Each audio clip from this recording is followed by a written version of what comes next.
আমার বাংলা সবশেষে এবার চলুন হেমন্তের দুর্গাপুজোতে একটু মেতে উঠি। কাত্যায়নী রূপেই দুর্গার আরাধনা। আজ রবিবার সপ্তমী। জলপাইগুড়ির ভট্টাচার্য বাড়ি জমজমাট।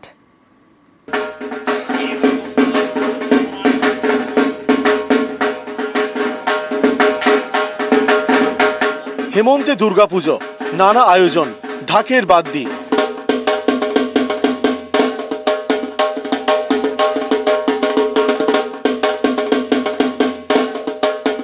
জলপাইগুড়ি শহর, এখানেই ভট্টাচার্য বাড়িতে কাত্যায়নী রূপে দুর্গাপুজো। রবিবার সপ্তমী, তাই সকাল থেকেই ব্যস্ততা। হেমন্তকালীন দুর্গা, এটা কাত্যায়নী মুনি করছিলেন। কাত্যায়নী মুনি পার্বতীকে সন্তান রূপে পাওয়ার জন্য কঠোর তপস্যা করেছিলেন। তিনি তারপরে কাত্যায়নী রূপে ওনাকে পূজা করেছিলেন। এই পূজা প্রচলন করেছিলেন স্বর্ণময়ী দেবী।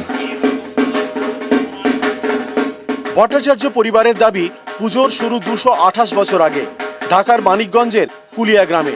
পরে জলপাইগুড়ির রায়কত পাড়ায় চলে আসে ভট্টাচার্য পরিবার। দশমীর পুজো শেষে ঘটে বিসর্জন হয়, প্রতিমা থেকে যায় মন্দিরে। সারা বছর পুজো হয়। পাড়া সবাই মিলে, আমার পুরো ফ্যামিলি, কাকা জেঠু বাবা সবাই মিলে আমরা দুর্গাপুজোর পর কাত্যায়নী পুজোয় মেতে উঠি আনন্দে।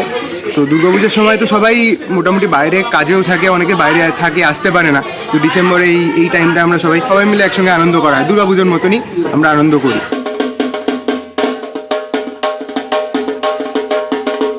জলপাইগুড়ি থেকে শান্তনু কর, নিউজ 18 বাংলা।